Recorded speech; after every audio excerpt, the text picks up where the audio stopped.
19세기 동아시아의 바다에는 전에 없던 거센 폭풍이 몰려오고 있었습니다. 그 폭풍의 시작은 다름 아닌 은과 차가 만들어낸 기형적인 저울질이었죠.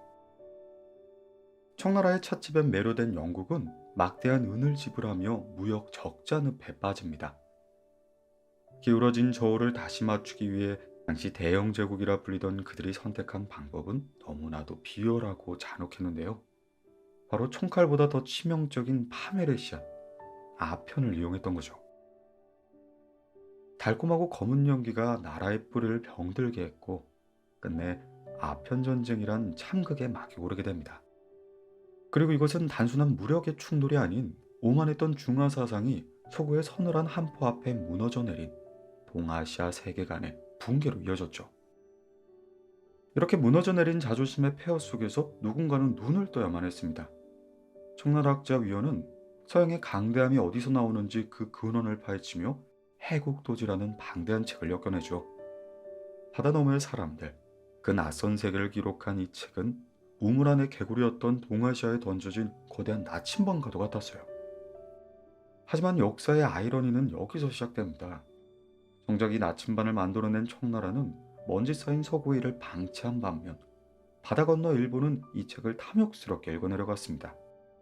잠들어 있던 일본의 세계관은 완전히 뒤흔들렸고 훗날 메이지 유신의 뜨거운 불쏘시개가 된 것이죠. 왜 19세기 한중일 삼국의 운명은 이토록 극명하게 갈라졌을까요? 오늘 고독한 낭독회에서는 근대화의 시작에서 한중일 삼국은 어떤 상황에 처했고 어떤 선택을 했는지를 알아보려 합니다. 지도와 전쟁으로 다시 읽는 한중일 세계사. 오늘 고독한 낭독회에서 잠시 만나보시죠.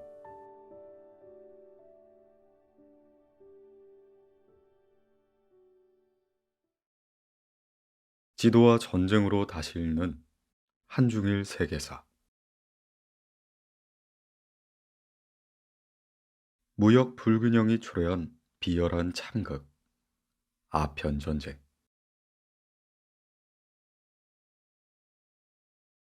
1840년에 일어난 아편 전쟁은 중국 중심의 천하라는 한중일 세계관을 완전히 뒤흔들어 놓았습니다. 천자국이었던 청나라가 서양 오랑캐 영국에 무력하게 완패를 했으니 말이죠. 이 사건을 계기로 한중일의 지도자들과 선각자들은 중국이 더 이상 천하, 즉 세계의 중심이 아니라는 사실, 그리고 그보다 훨씬 부강한 서구 국가들이 존재한다는 현실을 분명히 깨닫기 시작합니다. 조선과 청나라, 일본은 강력한 서구 제국주의의 열강 침투라는 현실을 인식하고 서구 문물을 받아들이며 근대화를 위한 노력에 박차를 가합니다. 그러나 세 나라의 운명은 서로 다른 방향으로 나아갔죠. 조선과 청나라는 부국 강병을 위한 숱한 노력에도 불구하고 외세 침략에 시달리며 쇠락해 나아갔습니다. 반면 서구 열강의 침입을 피해갈 수 있는 지리적 입지 조건을 지녔던 일본은 이를 바탕으로 근대화와 산업화를 차근차근 진행하며 아시아에서 유일한 제국주의 열강으로 거듭해 나아갔습니다. 그러면서 한중일은 천하라는 질서를 완전히 벗어나 근대화의 물결 속에서 근대 동아시아의 지정학적 질서로 재편되기 시작했죠. 천자국은 어쩌다 서양 오랑캐 완패하였나. 16세기 후반 에스파냐의 은유입, 나선정벌, 실학, 일본의 대지마 교역에서 볼 수 있듯이 한중일은 이미 18세기 이전부터 서구 세계와 연결되어 있었습니다.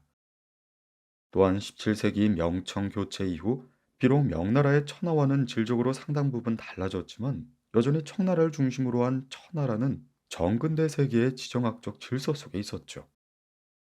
아편 전쟁은 이 천하의 중심이었던 천자국 청나라가 서양 오랑캐에 무너졌다는 점에서 한중일 지배층과 지식인 사이에 거대한 파문과 충격을 불러왔습니다.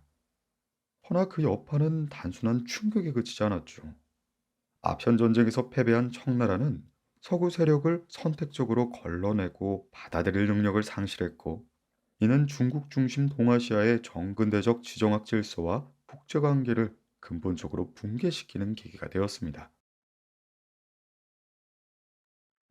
무역 적자를 만회할 제국의 술수.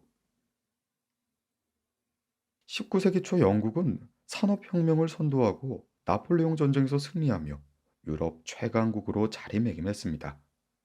뿐만 아니라 세계 식민지를 꾸준히 확장해 나아가며 세계적 강국으로 성장해 나아갔죠.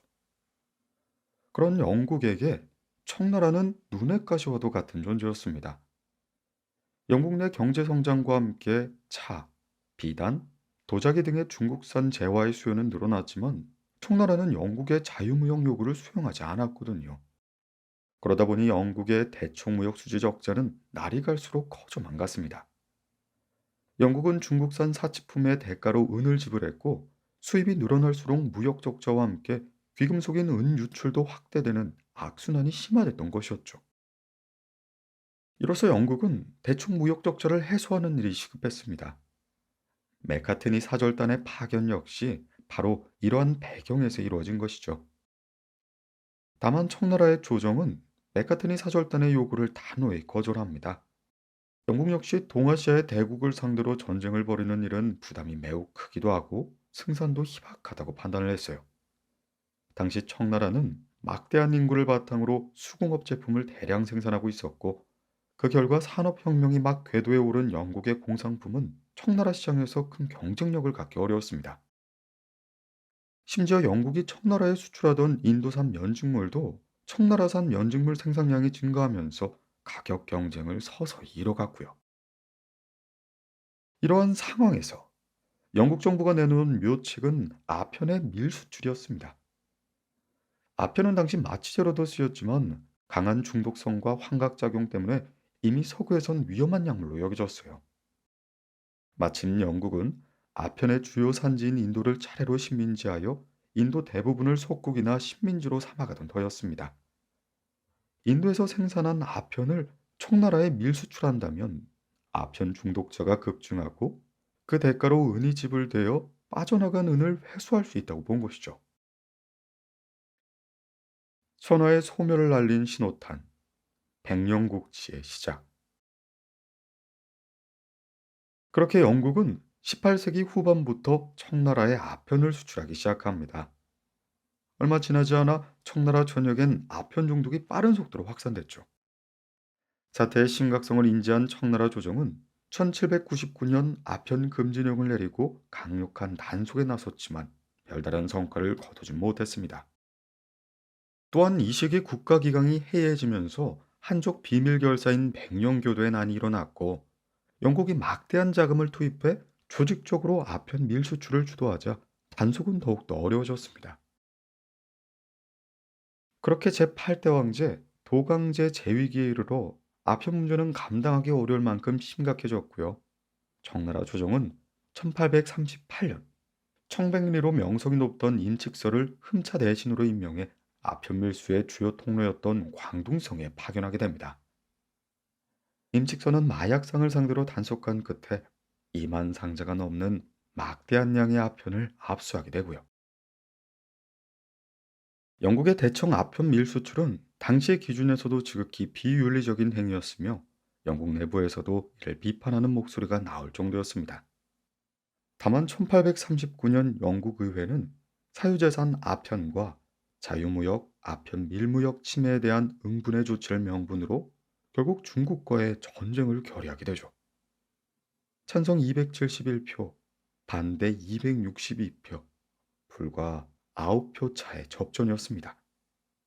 그리고 이로써 1839년 아편 전쟁이 시작되게 되죠. 아편 전쟁에서 영국은 약 2만 명의 병력을, 청나라는 20만 명에 달하는 병력을 투입합니다. 하지만 전력과는 달리 청군은 연이어 패배를 했어요. 결정적인 패배의 요인은 해군력의 차이였습니다. 영국군은 증기기관 철갑함에 최신형 함포를 탑재했고요. 근대적 지휘 통솔 체계와 군사 교리에 따라 육해군과 해병대를 유기적으로 운용했습니다. 반면 청나라 수군은 구식 화포를 탑재한 목조 범선에 의존했고 지휘 통솔 체계와 군사 교리는 뒤처져 있었으며 군 기강마저 크게 흔들린 상태였죠. 그렇게 1842년 영국이 난징을 봉쇄하자 청나라는 더 이상 전쟁을 이어갈 수 없다고 판단하며 항복을 선언하게 됩니다. 그 결과 체결된 난징 조약으로 청나라는 홍콩을 영국에 할양한 뒤 강저우, 샤몬, 푸저우, 닝보, 상하이의 5항구를 개방했으며 서구 열강의 자유무역을 허용하고 영국에 대한 막대한 전쟁 배상금을 지불해야 했습니다. 이른바 백령국치에 막이 올린 거죠. 천자국 청나라가 영국군에 참패한 아편 전쟁은 중국을 중심으로 하는 천하 체계에 돌이킬 수 없는 거대한 균열을 남겼습니다. 이로써 청나라는 서구 열강을 비롯한 외부 세력의 유입을 선택적으로 걸러낼 역량을 상실하게 됩니다. 난징 조약은 영국뿐만 아니라 프랑스, 러시아, 독일 등 중국과 동아시아 진출을 노리던 서구 제국주의 열강에 본격화하는 계기가 된 것이죠. 해국도지 지리서 100권이 열어젖힌 세계관 대전환. 천하의 중심이던 청나라가 영국과의 전쟁에서 맥없이 패배했다는 사실은 한중일 세계를 큰 충격에 빠뜨리게 됩니다. 한중일의 지배층과 지식인 사이에는 세계 중심이 더 이상 중국이 아니며 지금까지 인식해온 것보다 훨씬 더 강대한 서구 세계가 존재한다는 자각이 생기게 됐죠. 이렇듯 아편 전쟁의 패배는 만주적 지배층의 권위에도 큰 타격을 주었습니다. 두 세기 가까이 지배를 받아온 한족들의 저항은 더욱더 거세지면서 결국 태평천국 운동이 일어나게 되죠. 멸만흥한, 즉 만주족을 몰아내고 한족을 부흥시키자는 구호 아래 일어난 한족 부흥운동은 그리스도교 교리를 차용한 신흥종교 비밀결사 배상제의의 지도자 홍수전이 주도하게 됩니다. 만주족의 영향이 비교적 약했던 중국 남부에서 세력을 키운 태평천국은 한때 중남부 대부분을 장악했고 청나라 남부의 중심지 난징까지 점령하며 위세를 떨쳤습니다. 다급한 청나라는 영국군의 지원을 받아 간신히 진압하긴 했지만 대규모 내란을 겪으면서 국력 소모는 더욱더 심각해져만 갔어요. 물론 청나라는 아편 전쟁에 이어 태평천국운동이라는 큰 위기를 겪었지만 하루아침에 무너지진 않았습니다. 조선 왕조와 에도 막부 역시 아편 전쟁 이후에도 각각 70년, 30년가량 존속했고 말이죠. 하지만 패전과 강제 개항뿐 아니라 내전까지 겪은 청나라는 물론 조선과 일본의 지배층과 식자층 사이에는 아편 전쟁이 남긴 충격과 위기의식이 점점 퍼져가기 시작했어요. 그리고 이러한 충격을 더욱 증폭시킨 것은 청나라 학자 위원이 편찬한 세계지리서 해국도지가 됩니다. 이 책은 청나라가 아편 전쟁에 패한 1842년 편찬이 시작되어 1844년 초간본 50권이 간행됐고 1852년 100권짜리 증복판이 나왔습니다. 세계 각국의 지리뿐만 아니라 역사나 정치, 사회, 문화, 경제까지 폭넓게 다루고 있었던 이 책은 당시 한족일 세계관에서 여전히 반쯤 미지로 남아 있었던 외부 세계를 구체적이고 생생하게 전하는 역할을 하게 됩니다. 아편 전쟁이 국력과 군사력, 과학기술의 측면에서 천하질서에 회복 불가능한 균열을 낸 사건이었다면 이 해국도지는 지식과 세계관의 측면에서 천하라는 관념에 사실상 사형 선고를 내린 계기였다 볼 수 있겠죠. 해국도제의 간행 이후 청나라에서 서양 연구가 활발해지고 영왕지략 등 세계 지리서가 잇따라 간행된 사실은 해국도지가 불러온 인식의 전환과 영향력을 잘 보여주는 사례입니다. 그렇게 해국도지의 초판 간행 이듬해인 1845년 청나라의 외교사절로 다녀온 권대긍에 의해 이 책은 조선에도 전해집니다. 이후 사대부 계층의 필독서처럼 보급되며 외부 세계에 대한 견문을 넓히는 데 결정적인 역할을 하죠. 개화파의 선구자로 평가되는 최항기의 학문적 활동은 해국도지가 조선 지식층과 개화파에 미친 영향을 잘 보여줍니다.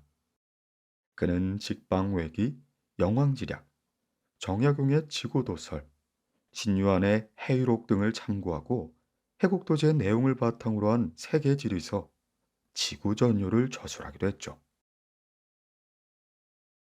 또한 해국도지는 1850년대 일본에도 전해지면서 일본의 사상과 세계관, 정치 질서에 중대한 변화를 불러왔습니다. 한 예로 에도 시대 말기에 활동하며 메이지 유신에도 직접적인 영향을 미친 난학자 요시다 쇼인, 사상자이자 교육자 요코이 쇼난, 도사 출신의 정치가 요시다 도요 등은 이 해국도지를 접한 뒤 개혁지향적인 사상과 정책을 발전시켜 나아갔어요. 이들의 문화생이거나 그 영향을 강하게 받아들인 인물은 훗날 메이지 유신을 주도한 이른바 유진지사로 성장하게 됩니다.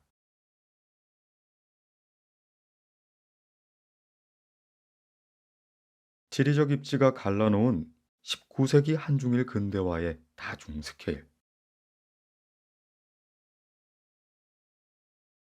아편전쟁 이후 한중일 세 영역은 서구 세력의 대대적인 진출과 침략에 직면할 수밖에 없었습니다. 산업 자본주의를 바탕으로 한 압도적인 경제력과 기술력, 군사력을 얻은 제국주의 열강은 세계 각지에서 식민지 쟁탈전을 벌이고 있었죠. 이는 산업 자본주의를 유지하는 데 필요한 값싼 원료를 공급받고 본국에서 생산한 공산품을 판매할 시장을 마련하기 위해선 해외 식민지가 필요했기 때문이었습니다. 이미 아프리카와 인도, 동남아시아의 광대형 식민지를 확보한 서구 열강이 아편 전쟁 이후 동아시아로 진출할 것은 자연스러운 흐름이었겠죠. 그렇게 서구 열강의 침략은 주로 서쪽에서 이루어집니다. 그들은 자국의 이익을 충족할 자원과 이권을 원했죠. 한중일은 서로 다른 지리적 입지 조건을 지니고 있었기에 제국주의 열강의 접근성이 각각 달랐고, 따라서 접근하는 관점과 방식 또한 달라질 수밖에 없었습니다. 한마디로 한중일의 근대화 성패는 다중 스케일의 지리적 입지 조건과 환경에 지대한 영향을 받으며 서로 다른 방향으로 나타났던 거죠.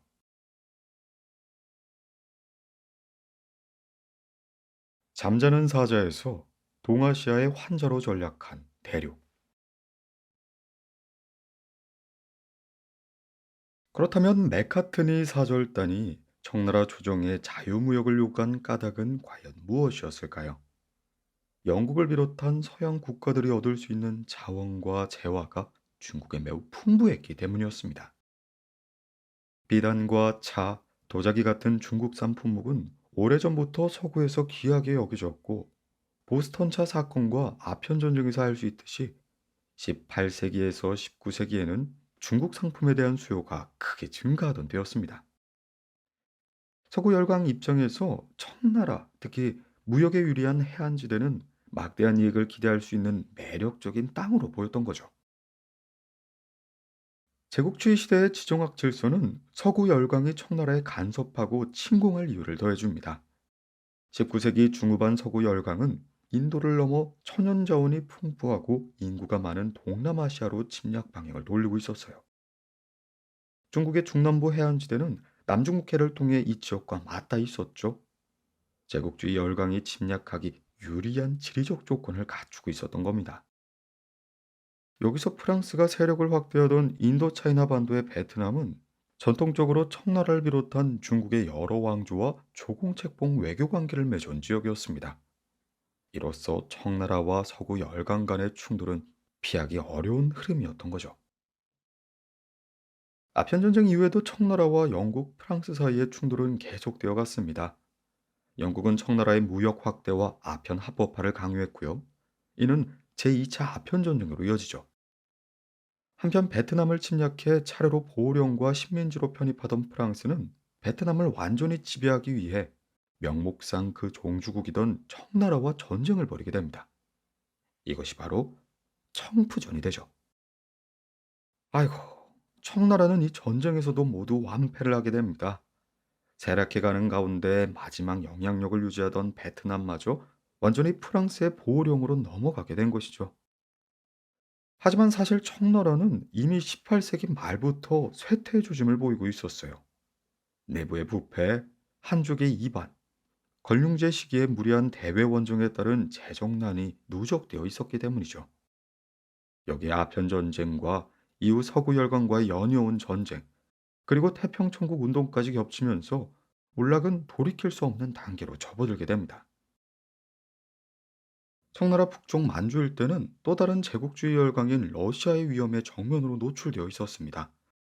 청나라 건국 초기부터 이미 국경 분쟁을 겪어온 러시아는 19세기 중앙아시아 대부분을 새 영토로 획득하며 영국과 세계 패권을 다투는 강대국으로 대두하고 있었어요. 19세기 초반부터 러일 전쟁까지 영국과 러시아가 벌인 이 패권 다툼을 그레이트 게임이라 부릅니다.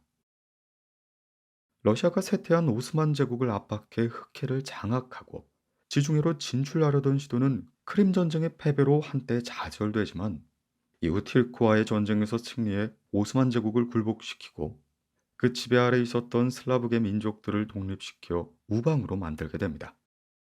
또한 19세기 후반에 일러서는 부동항을 확보하고 해양 세력인 영국과의 경쟁에서 우위를 차지하기 위해 동아시아와 태평양으로 진출을 시작하죠. 이때 러시아는 서구 열강과의 전쟁에서 패해 궁지에 몰린 청나라를 상대로 외교적 중대를 구실 삼아 1853년 아무르강 위북 영토, 1860년 연해주를 빼앗게 됩니다.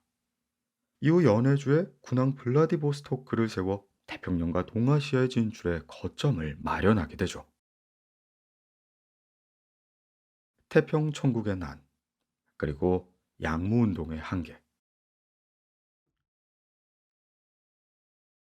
제국주의와 그레이트 게임이라는 19세기 지정학적 흐름 속에서 청나라는 남쪽의 서유럽 열강과 북쪽의 러시아 사이에 끼인 채 침략과 이권 침탈에 시달립니다.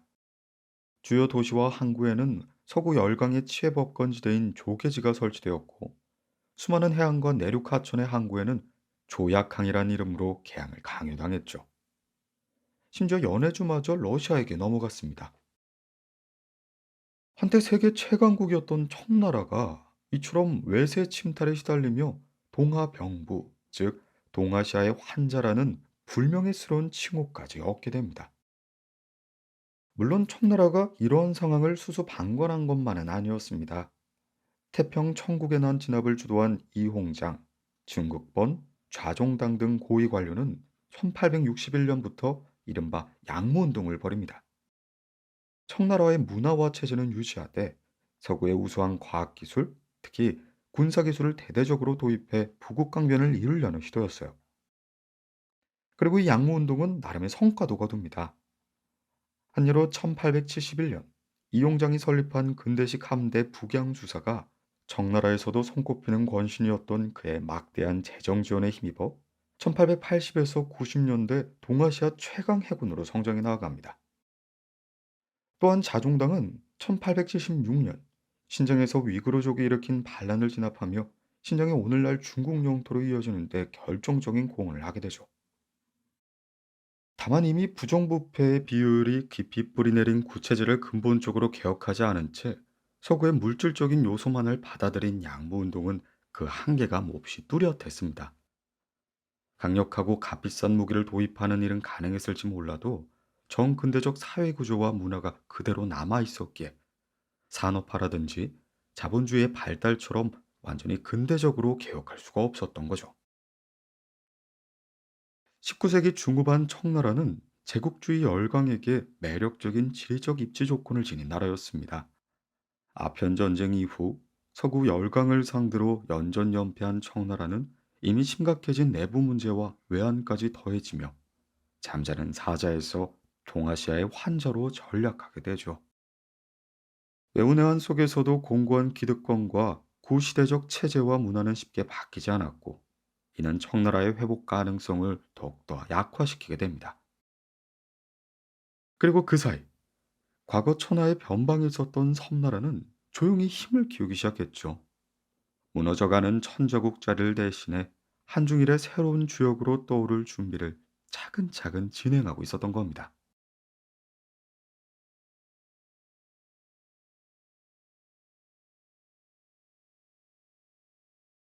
극동의 매력적인 땅에서 성취한 섬나라의 근대 산업화,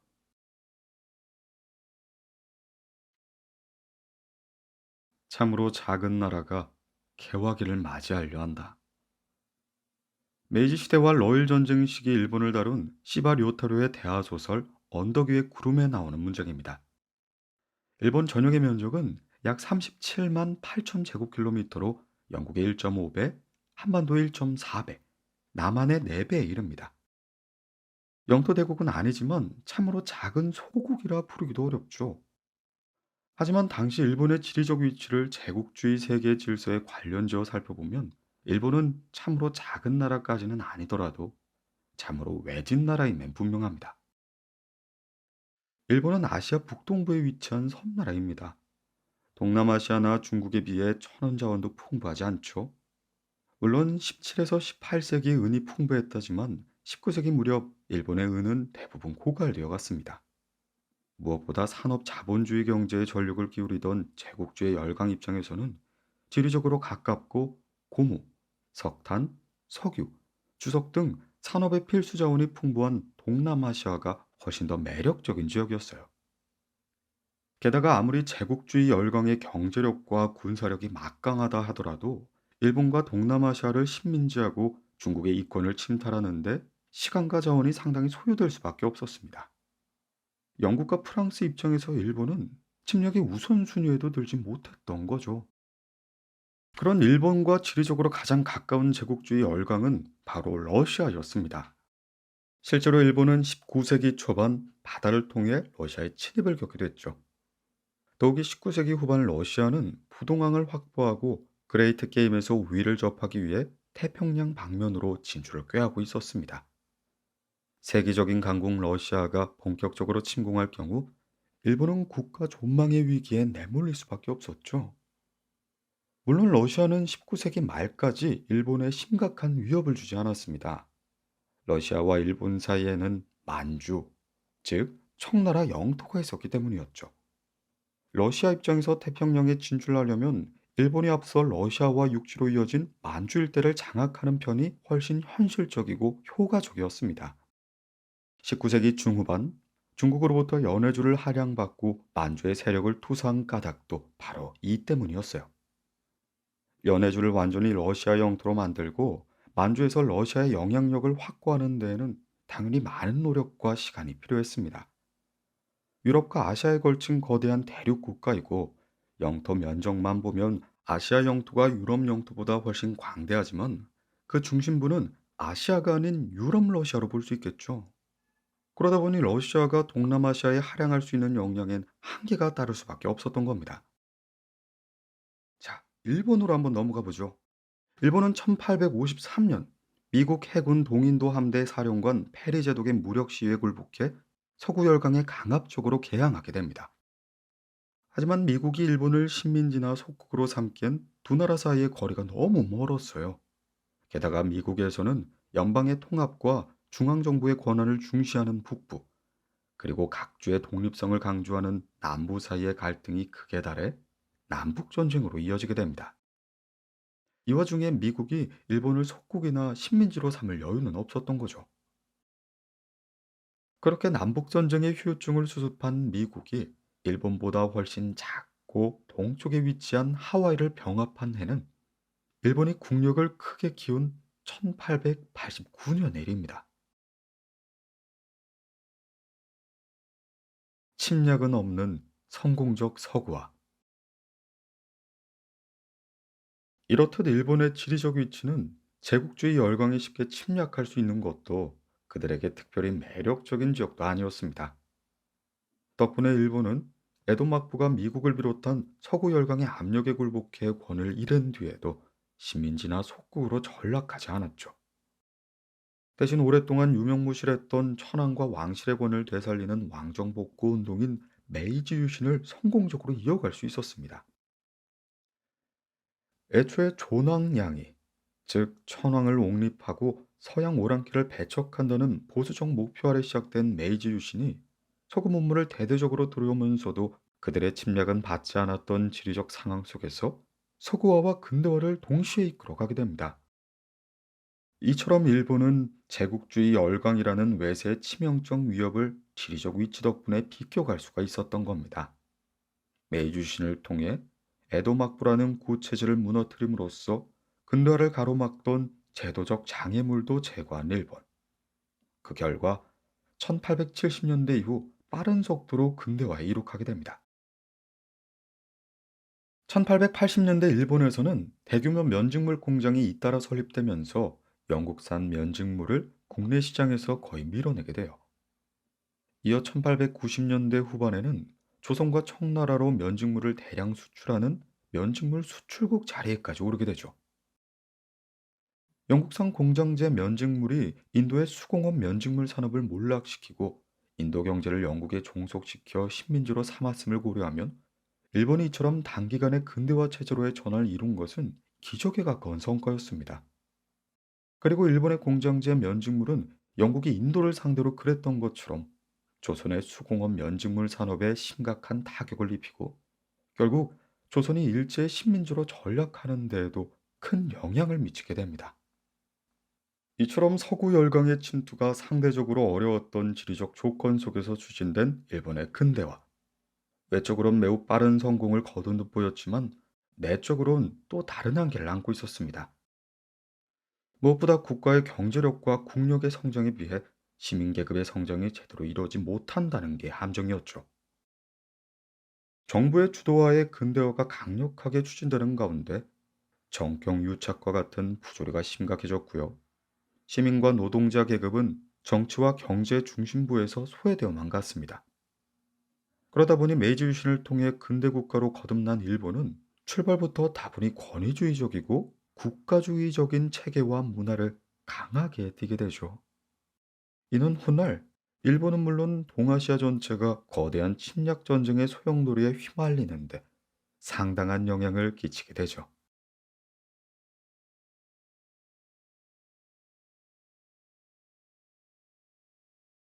요충지에서 버텼으나 막지 못한 한반도의 불평등 조약. 이제는 조선으로 한번 넘어와 봅시다.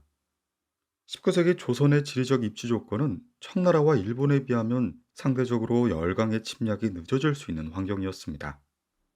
한반도는 동아시아의 북쪽에 자리 잡고 있고 동쪽으로는 일본 열도가 태평양과의 사이를 가로막는 완충지대 역할을 했거든요. 또한 러시아가 연해주를 획득하기 전까진 러시아와 직접 국경을 마주하지도 않았습니다. 한편 19세기 이르러 조선은 체제 내부의 모순이 본격적으로 드러나기 시작합니다. 강력한 왕권 강화책을 추진하던 정조가 1800년 승하하고 어린 왕세자가 즉위하자 안동 김씨와 풍양조씨 등 조선의 유력 가문들이 권력을 장악하며 이른바 세도 정치가 전개되기 시작했던 거죠.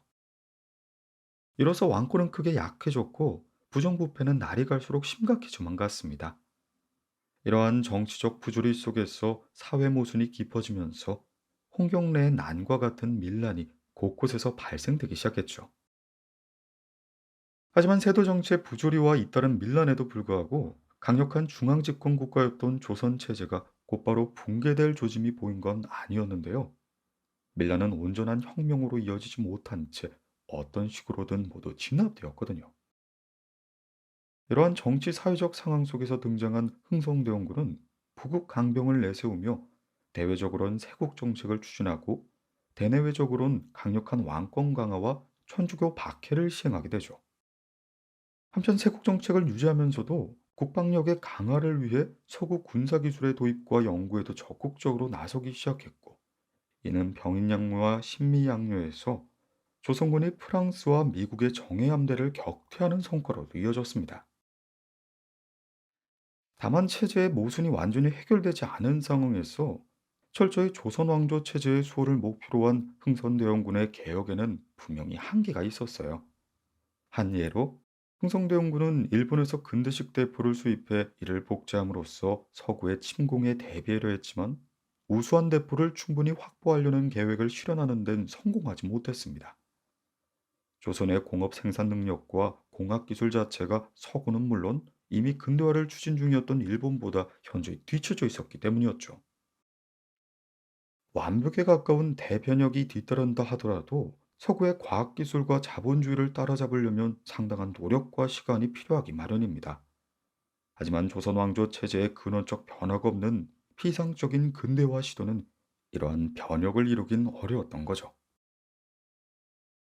그렇게 흥성대원군이 섭정에서 물러난 지 2년 뒤인 1875년 조선의 군사 요지였던 강화도의 초지진과 영종도는 일본 해군의 측량선 윤요호의 공격을 받아 크게 파괴되게 됩니다. 윤요호는 애초에 전투 임무를 수행하기 위한 함선이 아닌 배수량 245톤에 불과한 소형 측량선이었고 탑승의 병력 또한 20여 명 남짓이었습니다.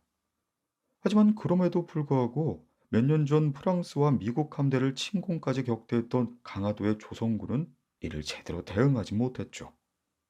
두 차례 양류로 이미 피해가 누적된 데다 흥선대원군 하야 이후 강화도에 충분한 국방 예산을 투입되지 못하면서 한송으로 바로 이어지는 수도 방위의 거점인 강화도의 방어태세가 크게 약화된 점도 중요한 원인이라 할 수 있습니다. 이렇듯 조선은 서구 열강의 접근로에서 상대적으로 떨어져 있어 청나라나 일본에 비해 서구 세력의 본격적인 침투가 비교적 늦었지만 세도 정치로 인한 체제 문란과 사회적 부조리가 더해짐에도 조선 왕조는 여전히 공고하여 혁명을 이루지 않았던 겁니다. 그리고 그 결과는 윤요 사건을 계기로 일본과 체결할 수밖에 없었던 불평등 조약, 곧 조선의 개항을 강요한 강화도 조약으로 이어지게 되고요.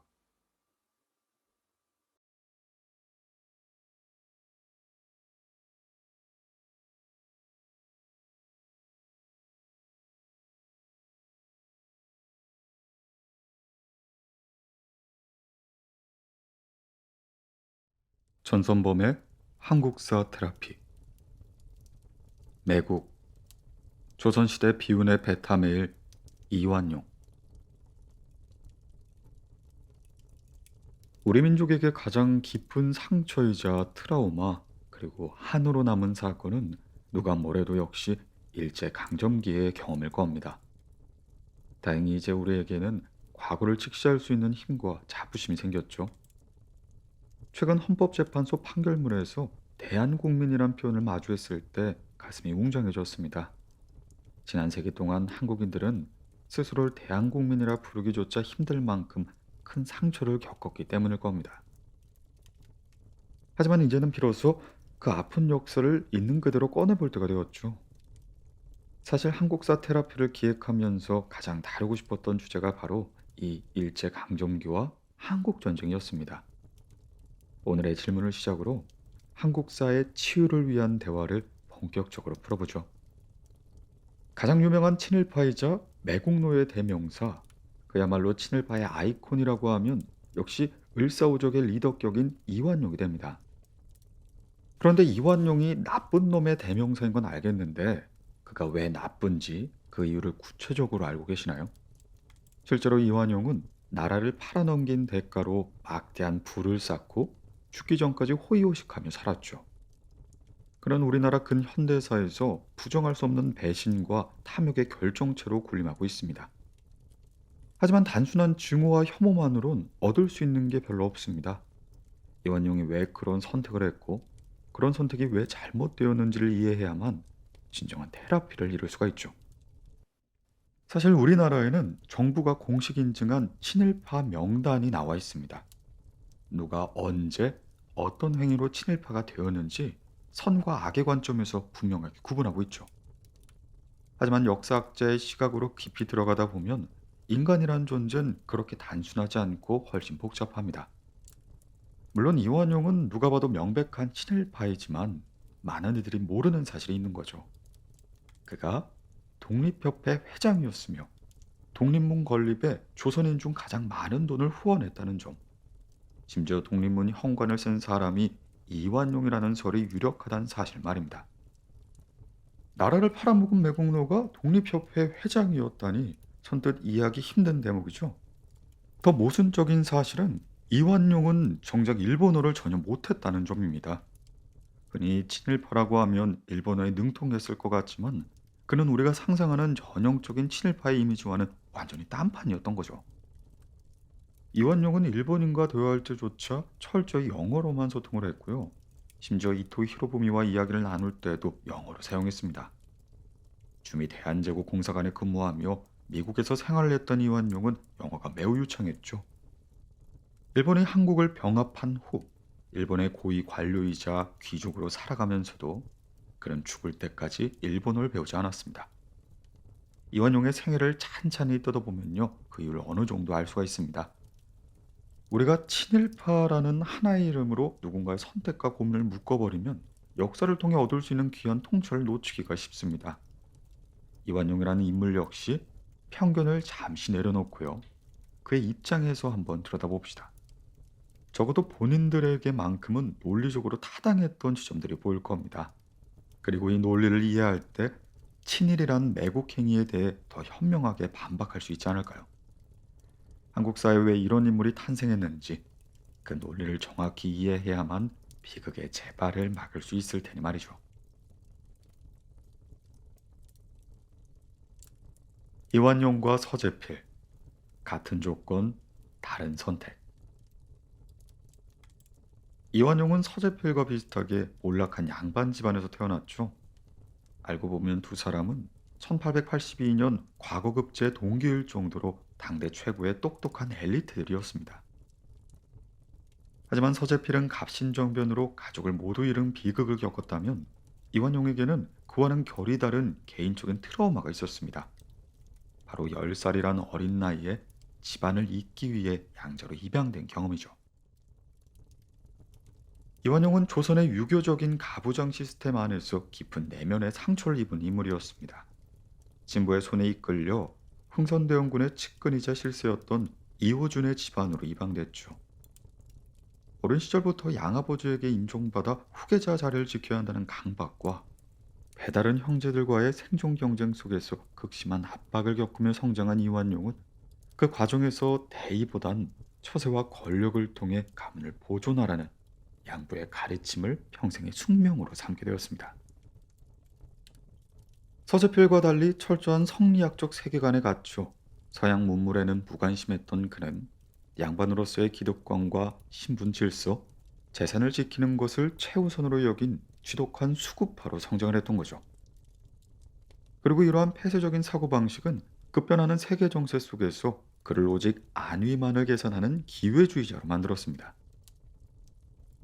물론 당시 상황이 그랬다고 해서 모두가 매국을 선택한 건 아닙니다.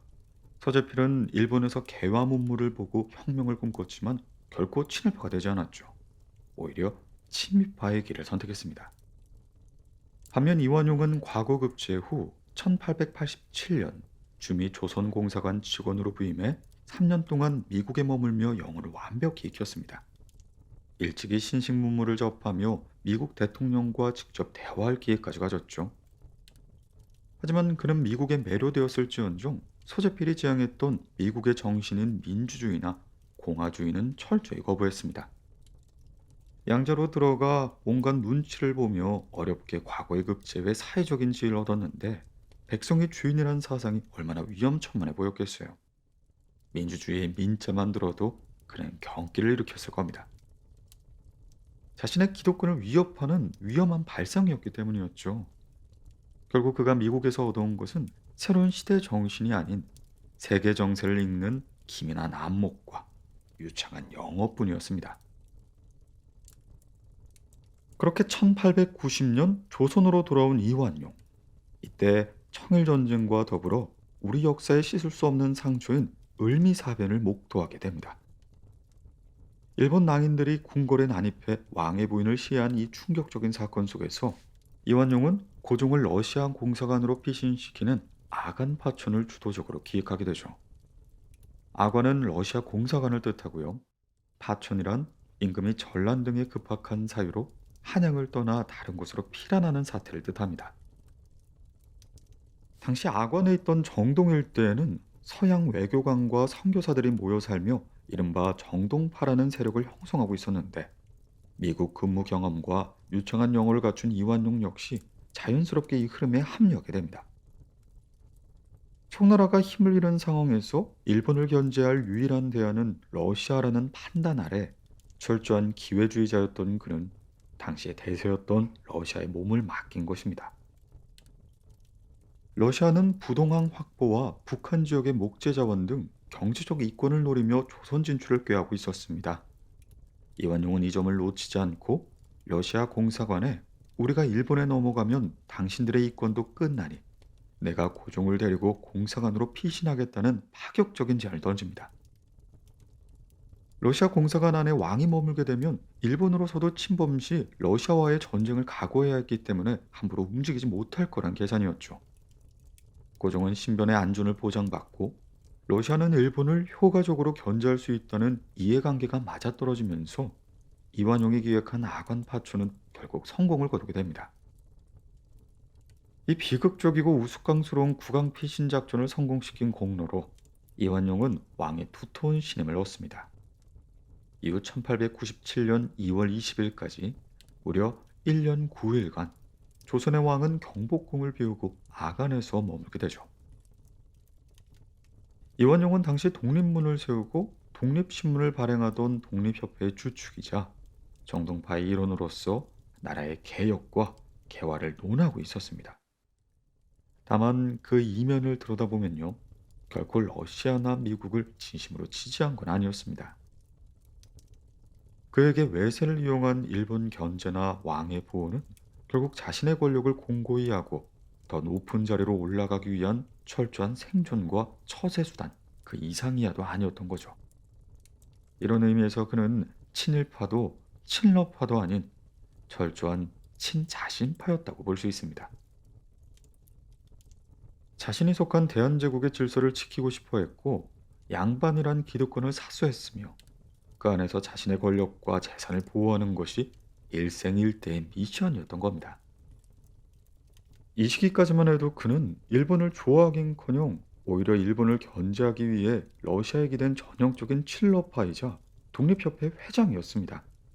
그가 독립협회를 이끌며 우리나라는 폴란드처럼 타국의 노예가 돼서는 안 되며 반드시 미국처럼 되어야 한다 라고 역설했던 연설문을 읽다 보면 그 시절 지식인들이 상상했던 조선의 독립이란 꿈이 얼마나 다채로웠는지 알 수가 있습니다. 다만 이완용이 바랬던 독립의 모습은 서재필이 꿈꾼 민주공화국은 아니었죠. 이완용은 왕의 권위를 유지하는 입헌 군주제란 틀 안에서 서양의 문물을 받아들여 나라의 체급을 키우고 결과적으로 자신의 부와 명예까지 유지하고 싶었던 것입니다. 이렇게 된 이상 미국 공사관으로 간다. 안중근, 이토 히로부미, 이완용이 공유한 공포라는 감정. 1900년경 양아버지가 세상을 떠나면서 이완용의 삶엔 큰 변곡점이 생깁니다. 그가 엄청난 수구파였다는 증거가 여기서 극명하게 드러나는데요. 어떤 면에선 지독할 정도로 고전적인 양반의 모습을 보여주죠. 조선에서 진정한 양반이라면 부모상의 3년상을 치르는 게 기본이었기에 이완용은 1900년부터 1904년까지 정계에서 완전히 사라지게 됩니다. 서재필이 유교의 온갖 구습을 타파의 대상으로 보며 3년상 따위는 거들떠 보지 않았던 것과는 정반대의 행보이죠. 이완용은 조선을 통째로 들어 일본에 넘길 정도로 국가에 대한 충성심과 애정이 희박했지만요. 그 누구보다 성실히 조선의 국가 이념인 성리학을 신봉했습니다. 미국에서 3년을 살면서 영어를 유창하게 구사하면서 끝까지 기독교를 거부하며 이승만이나 서재필처럼 개신교인이 되지 않았습니다. 매우 역설적인 인물이죠. 나는 양반이고 유교를 따르는 조선의 수구파다 라는 정체성이 확고했기에 친부도 아닌 양아버지를 위해 3년상을 고집하며 가문의 대를 잇는 정통성에 집착했던 겁니다. 그렇게 1904년 이완용은 3년상을 마치고 수구파의 리더로서 정계에 화려하게 복귀합니다. 그런데 그가 돌아온 세상은 완전히 뒤바뀌어 있었죠. 러일 전쟁이 터진 겁니다. 10년 전 아관 파천 때만 해도 감히 러시아에 덤비지 못했던 일본이 그 사이 몰라보게 강해져 러시아를 꺾어버리는 대사건이 벌어진 겁니다. 정말 말도 안 되는 사건이었죠. 극동의 작은 섬나라 일본이 당시 세계 열강들 사이에서 순을 다투던 초강대국 러시아 함대를 격파했다. 이 사건은 동양 국가가 서양 근대 국가를 이긴 최초의 전쟁이었기에 일본의 급을 단숨에 서구 열강과 어깨를 나란히 하는 위치로 수직 상승시키게 되는 사건이었습니다. 사실 1903년에 영국은 산업화에 성공한 일본과 영일 동맹을 맺어주었습니다. 조선이나 중국과는 급이 안 맞는다며 외면했었는데 말이죠. 그 힘을 바탕으로 일본이 백인 국가인 러시아를 서양식 전쟁으로 이겨버리니 전 세계에 어마어마한 지각 변동이 일어난 겁니다. 오죽하면 우리가 잘 아는 안중근 의사조차 당시엔 일본의 승리를 두고 동양의 희망이라며 크게 기뻐했을 정도였으니까요. 독립운동의 상징인 안중근 의사가 일본 승리에 환호했다는 사실이 지금 우리에게 참 이상하게 들리죠. 하지만 당시 안중근에게 시급했던 건 단순히 일본의 위협을 넘어 서구 열강이란 오랑캐들이 동양 전체를 집어삼키려는 문명적 위기였습니다. 동양인으로서 자존심이 상해 있던 차, 일본이 보여준 승리는 그에게 새로운 희망으로 다가왔던 거죠. 뒤에서 자세히 다루겠지만요. 실제로 안중근은 하얼빈 의근을 일으킨 행동가일 뿐만 아니라 동양 평화론을 주창한 위대한 사상가였습니다. 재밌는 건 안중근의 이 사상이 일본의 정치가이자 을사늑약을 주도한 이토 히로부미의 생각과 궤를 같이 한다는 사실이고요. 안중근과 이토 히로부미는 한중일 동양 3국이 연합해 지금의 유럽연합 같은 공동체를 구성함으로써 서구 침략에 맞서야 한다는 일종의 범아시아주의적 연대의식을 공유했습니다. 이토 히로부미 역시 안중근, 이완용처럼 서구에 대한 공포를 느꼈던 인물이기 때문입니다. 서구 열강이 동양의 마을을 초토화하는 참상을 목격하곤 정신을 차려 영국으로 유학을 떠났고요. 일본에 돌아와 근대화를 이끌었죠. 그 역시 한중일의 힘을 합쳐야 한다고 믿었지만 비극적이게도 그 방식은 일본을 중심으로 한 식민지배로 이어지고 말았습니다. 어쨌든 러일 전쟁 당시만 해도 안중근은 동양의 힘이 증명되었다며 진심으로 기뻐하던 분위기였던 거죠. 그런데 흥미롭게도 이완용은 이 상황을 전혀 다르게 받아들였습니다. 동양의 승리에 환호하긴커녕 특유의 예민한 촉으로 이렇게 미래를 내다봤죠. 이러다 정말 일본이 조선을 병합하겠구나. 그럼 내 입지는 어떻게 되는 걸까? 라며 자신의 안위부터 걱정하기 시작한 겁니다. 친일과 매국이라는 프레임을 빼고 보면요. 정치가로서 정말 뛰어난 촉이죠. 이때 그가 떠올린 아이디어는 자신이 이미 10년 전에 한번 실행에 옮겼던 그 작전이었습니다. 러시아는 이미 일본에게 패배해 힘을 잃었고요. 영국은 일본과 한편이니 기댈 곳이 되지 못했습니다. 결국 남은 선택지는 단 하나, 미국뿐이었죠. 유창한 영어 실력을 갖춘 이완용은 이번엔 고종을 미국 공사관으로 피신시키는 이른바 미관 파촌을 다시 한번 치밀하게 기획하기 시작합니다. 이완용은 미국 측과 긴밀하게 접촉한 뒤에 고종에게 달려가 호기롭게 제안합니다. 아마 이렇게 말했을 테죠.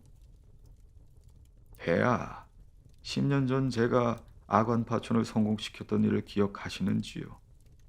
이번엔 미국입니다. 제 영어 실력과 인맥을 동원해 미국 공사관으로 모시겠습니다. 하지만 그가 놓친 건 냉혹한 국제정세의 흐름이었습니다. 이미 미국은 일본과 가스라테프트 밀약을 맺고 손과 발을 모두 맞춘 상태였거든요. 미국은 필리핀을 지배하고 일본은 조선을 지배한다는 비밀 구두 합의 기억나시죠? 이완용이 아무리 유창한 영어로 미국 공사관의 문을 두드려 봐도 씨알도 안 먹히는 상황이었던 겁니다. 결국 이 미관 파천의 계획은 처참히 실패하고 말았죠.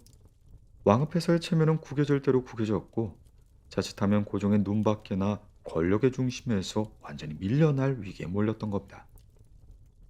그렇게 양아버지라는 든든한 배경마저 사라진 이완용. 믿을 구석이 없어진 그는 곧바로 일본으로 향합니다. 원래 그에게 왕을 지킨다는 건 결국 자신을 지키기 위한 수단이었는데 미간 파천의 실패로 왕을 지킬 카드마저 사라지자 주저없이 선택지를 바꾼 것입니다. 왕을 못 지킨다면 나라도 살아야겠다는 생각으로 일본의 모든 걸 의탁한 이완용. 결국 1509년 우리가 을사늑약이라 부르는 제2차 한일협약을 주도하게 됩니다. 대한제국의 외교권을 완전히 박탈해버린 이 조약으로 인해 조선은 명목상의 국호만 남았을 뿐 스스로는 아무것도 결정할 수 없는 사실상 독립국 지위를 상실한 껍데기 국가가 되어버렸습니다. 그리고 그로부터 2년 뒤인 1907년, 이완용은 마침내 이토 히로부미에 의해 내각 총리 대신으로 임명되게 됩니다. 이토 히로부미가 조선 신하들 중 제일 말이 잘 통한다며 그를 앉힌 것인데요. 이로써 이완용은 을사오적을 넘어 한국사에 명실상부한 친일과 매국의 대명사로 등극하게 된 것이죠. 그의 치부는 정말 악랄했습니다. 왕보다 돈이 더 많다는 소문이 돌 정도로 엄청난 부를 쌓았고요. 실제로 그는 왕다음가는 조선 최고의 자산가였으며 나라를 판 대가로 악대한 땅과 돈을 긁어모으며 호의호식했죠. 서재필의 동지이자 훗날 자신도 친일의 길을 걷게 되는 윤치호조차 당시 이완용을 향해서는 원칙도 신념도 없는 쓰레기 같은 기회주의자, 인간 말종이라며 경멸을 쏟아냈습니다. 이완용의 악명은 후대의 평가가 아닌 당대 조선 백성들에게도 이미 하늘을 찌를 정도였어요. 그런데 참 묘한 점이 있습니다. 그가 나라를 팔아먹은 막대한 부를 쌓아두고도 정작 본인의 생활은 검소했다는 점이죠. 화려한 성찬 대신 샌드위치로 끼니를 때우며 돈을 아꼈던 그는 1910년 한일 병합 이후 일본의 귀족으로서 부귀영화를 누리다가 1926년 천수를 다하고 눈을 감게 됩니다. 결국 이완용을 친일파나 매국노라고 부를 때 우리가 반드시 직시해야 될 지점은 그의 변화하는 인생 전체가 됩니다. 그가 수구파에서 친러파로, 다시 친러파에서 친미파를 거쳐 순식간에 친일파로 갈아타며 끝내 성공을 거머쥐었던 그 영악한 태세전환의 과정을 말입니다. 서서히 변해가는 이 매국의 과정 속에선 친일연한 행위가 갖는 진정한 위험성을 포착할 수 있습니다. 단순히 일본의 나라를 팔아먹었다는 사실이 나쁜 게 아닌 기회주의적으로 강제에게 야합하는 그 근성이 정말로 위험하다는 걸 놓쳐서는 안 되겠죠. 다시 한번 말씀드리지만 그는 일본이라는 나라에 매료되었거나 그 문화를 사랑해서 손을 잡은 게 결코 아니었습니다. 일본을 배우려 하지 않았고 잘 알지도 못했으며 그저 당시 가장 강력한 힘이 일본이었기에 그 흐름에 올라탄 것뿐이죠. 죽는 순간까지 일본어를 배우지 않고 꼿꼿하게 양반으로서의 자의식을 유지했던 점을 보면 그는 일본인이 되고 싶었던 것이 아니라 일본이란 경량을 타고 자신의 가문과 기득권이란 섬을 지키려 했던 오리지널 수구파였다는 걸 알 수가 있습니다. 자, 그럼 과연 이완용 같은 삶에서도 배울 게 있을까요? 팩트만 한번 놓고 본다면요. 그는 평생 욕을 먹었을지언정 마지막 순간까지 잘 먹고 잘 살았습니다. 그게 가능했던 유일한 이유는 신념 따윈 버린 채 오직 이익과 출세, 권력 유지라는 목표를 위해 끊임없이 갈아탄 베타메일 특유의 처사술 덕분이었죠. 사실 각자 도생이 일상이 된 지금의 무한경제 사회에서 이런 방식이 꽤나 잘 먹히는 게 현실인지라 씁쓸하기도 합니다. 하지만 스스로에게 한번 물어보죠. 조선의 최고의 부자가 되었던 이한용의 삶이 과연 우리가 진정으로 지향해야 될 목표일까요? 돈과 권력만 챙기면 그만인 인생이 정말 바람직할까요? 이런 질문들을 제 자신에게 해보게 됩니다.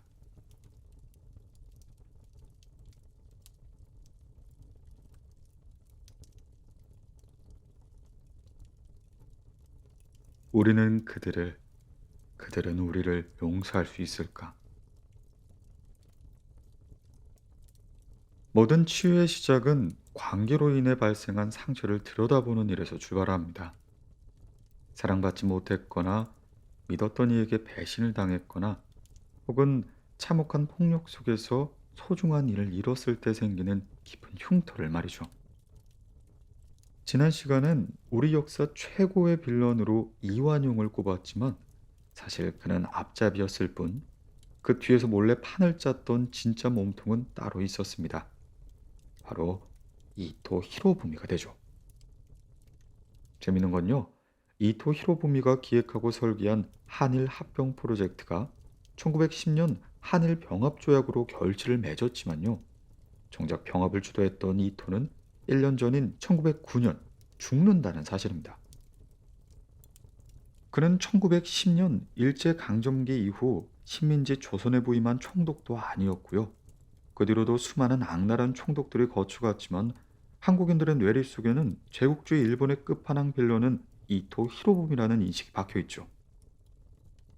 그럼 일본에서 이토 히로부미는 어떻게 평가받고 있을까요? 그는 일본의 근대화를 이끈 불세출의 영웅으로 추앙받습니다. 마치 우리에게 안중근 의사가 불멸의 영웅인 것처럼 말이죠. 메이지 유신을 이끈 주역이자 일본 최초의 총리이며 일본 헌법을 기초한 근대 국가의 아버지로 통하고 있고요.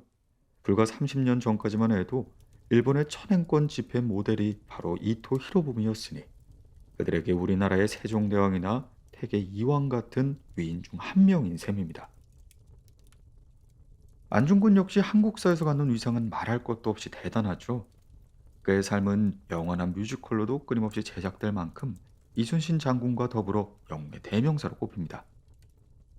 심지어 일본에는 안중근을 모시는 신사가 있을 정도로 그를 승모하는 일본인들도 적지가 않습니다. 오늘 여러분들과 나누고 싶은 테라피가 바로 이거예요. 그렇다면 이웃나라의 영웅과 우리나라의 영웅, 심지어 두 영웅 중 한 명이 다른 한 명을 죽여버린 이 역사적 기억을 공유하는 두 나라가 과연 친구가 될 수 있을까요? 친구가 된다는 건 결국 화해를 의미하죠. 화해를 하려면 서로 공유하고 공감할 수 있는 공통된 서사가 필요합니다. 우리가 싸웠다는 건 결국 현상으로 보는 관점이 달랐다는 뜻이겠죠. 상대방이 봤을 땐 내가 잘못한 것이고 내가 봤을 땐 상대방이 잘못한 것이니까요. 물론 실제로 한 명이 잘못했을 수도 있습니다. 하지만 상처를 치유하려면 과거의 기억을 꺼내보면서 상대방을 용서하고 무엇보다 나 스스로를 용서할 수 있어야 합니다. 자, 이토 히로부미는 대체 어떻게 일본의 영웅이 되었을까요? 지난 시간 이완용이 어쩌다 그런 선택을 했는지 따져봤듯이 이토 히로부미가 어쩌다 일본의 영웅이 되었는지 그리고 그가 이웃나라인 조선을 왜 그토록 병합하려고 했는지 들여다볼 필요가 있습니다. 과연 일본의 영웅과 한국의 영웅은 우리가 생각하는 것처럼 서로 협력할 수 없는 사이였을까요? 저는 이 질문을 여러분께 꼭 던져보고 싶습니다. 일본 개화의 설계자 이토 히로부미. 이토 히로부미는 원래 아주 가난한 농민의 아들로 태어났지만 이완용이 그랬던 것처럼 사무라이 집안으로 입양되어 신분을 얻었습니다. 이토 히로부미를 이해하는 데 가장 중요한 포인트는요. 그가 일본의 변방이라고 할 수 있는 조슈번 출신이란 점이죠. 흥미롭게도 안중근 역시 황해도 해주 출신으로서 당시 조선반도에서는 서북쪽, 즉 만주와 중국에 접한 변방이라며 무시당하던 지역의 사람이었습니다. 다른 점이 있다면 안중근은 번듯한 양반 가문 출신이었던 반면 이토 히로부미는 가난한 평민으로 살다 사무라이 길을 걷게 된 극적인 배경을 가지고 있다는 사실이죠. 조슈번 지방은 지리적 특성상 일찍부터 서구 문물이 밀려들었던 곳이었습니다. 일본 내에서도 변방이었기에 외세배들이 접근하기가 좋았죠.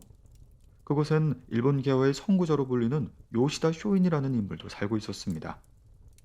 요시다 쇼인은 1850년 매튜 페리 제독이 함대를 이끌고 일본에 나타나 개항을 요구했을 때 도쿠가와 막부의 엄명을 어기면서까지 페리를 직접 만나려 시도했었습니다. 그만큼 개화에 열려있던 급진적인 사상의 지식인이었죠. 당시 일본은 메이지 천황의 중심이 아닌 도쿠가와 막부라는 봉건적인 사무라이 지도자들이 나라를 다스리던 시대였습니다.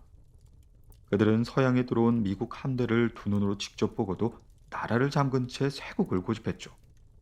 서양 오랑캐들과 싸워야 한다고 주장했던 겁니다. 이러한 폐쇄적인 문화 때문에 이토 히로부미 역시 어린 시절엔 존황양이 왕을 받들고 오랑캐를 배척한다는 중국 고대의 관념에 따른 철저한 사무라이로 살아갔습니다. 하지만 수재들만 입학했던 요시다 쇼인의 학교에서 공부하면서 이토 히로부미는 서구 문명을 배워야겠다는 결심을 굳히게 되죠. 이에 중앙정계에서 철저하게 외면받고 있던 조시번의 지도자들은 이토를 비롯해 장래가 촉망되는 청년 5명을 선발해 유학길에 오르게 하죠. 당시 해외로 나가는 행위 자체가 엄격한 국법의 위반이었음에도 불구하고 조시번은 이들을 영국으로 밀항시켜 유학을 보내주는 파격적인 결단을 내립니다. 어쨌든 이토를 포함한 조슈 5위는 대영 제국의 중심에서 공부하며 엄청난 속도로 개화하게 됩니다. 그렇게 개화의 큰 뜻을 품고 일본으로 돌아와 1880년에서 90년대에 이르기까지 메이지 유신을 전도지휘하게 되죠. 일본의 관점에서 보자면 그는 서재필이나 이승만 같은 개화파의 독보적인 리더였고요.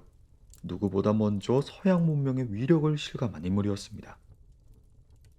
1898년부터 이어진 메이지 유신은 치열한 내전을 거쳐 낡은 도쿠가와 막부를 무너뜨리고 메이지 천황을 정점으로 하는 서구식 입헌군 주제 국가를 세우는 변혁이 됩니다. 이 과정에서 이토 히로부미는 일본 신하들 중 영어를 가장 유창하게 구사하고 서구 문명에 가장 먼저 눈을 뜬 독보적인 젊은 인재로 평가받게 되죠. 결국 그는 일본 역사상 최초의 총리 자리에 오르게 됩니다. 일본 최초의 총리가 된 이토 히로부미는 이후 유럽 전역을 돌아다니며 일본의 기틀이 될 법한 헌법 연구에 매진합니다. 당시 독일의 프로이센 헌법을 모델로 삼았는데요. 이는 황제의 권을 유지하면서도 민주주의와 의회 정치, 법치주의 같은 근대적 시스템을 결합하려던 프로이센의 방식이 일본의 실정에 가장 잘 맞는다고 판단했기 때문입니다. 결국 일본 헌법은 프로이센을 모방해 탄생하게 되었죠. 이것이 훗날 한국 헌법에도 깊은 영향을 주게 되죠. 이토 히로부미는 영국 유학 시절 키가 180cm의 서양인들과 150cm의 일본 사무라이들 사이에 압도적인 체격 차이를 목격했습니다. 칼로는 총과 대포를 이길 수 없다고 역설했던 거죠. 특히 그는 단발과 육류 섭취를 강력하게 주장합니다. 고기와 우유를 많이 먹어서 유럽인들처럼 체격부터 키우자고 말입니다. 무엇보다 총을 비롯한 근대 무기 체계를 도입해 신식 군대를 설립해야 한다고도 강조했죠. 단발, 고기, 총. 이것들이 메이지 유신의 본질이었던 겁니다. 실제로 메이지 천황은 1868년부터 이토의 조언에 따라 스스로 머리카락을 자르고 양복을 입으며 서구화를 단행했습니다. 이때부터 이토 히로부미는 천황의 가장 측근에서 일본이란 국가의 체질을 완전히 바꾸어 놓는 설계자가 되었던 겁니다. 이토 히로부미는 서구화와 근대화를 피할 수 없는 숙명으로 보았죠.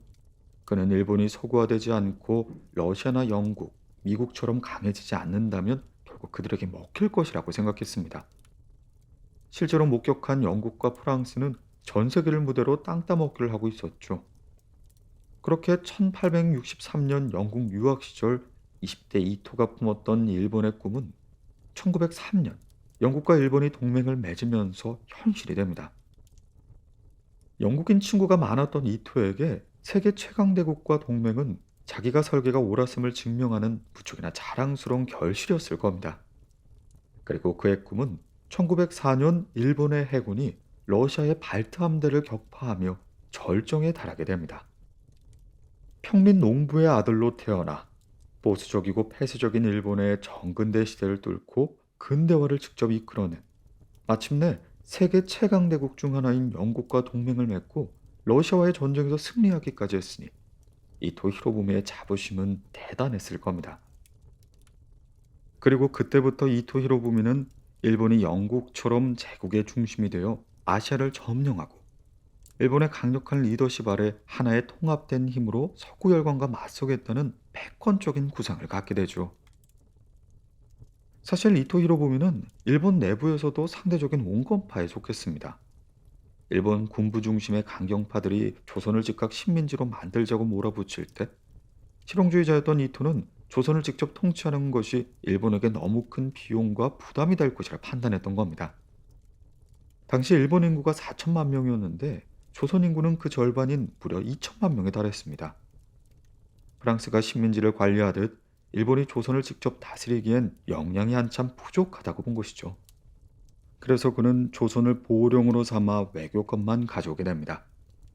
물론 그 끝엔 합병이란 목적이 있을지언정 적어도 을사조약 체결 당시의 이토는 당장 조선을 통째로 삼키자는 강경파는 궤를 달리하는 신중론자였던 겁니다.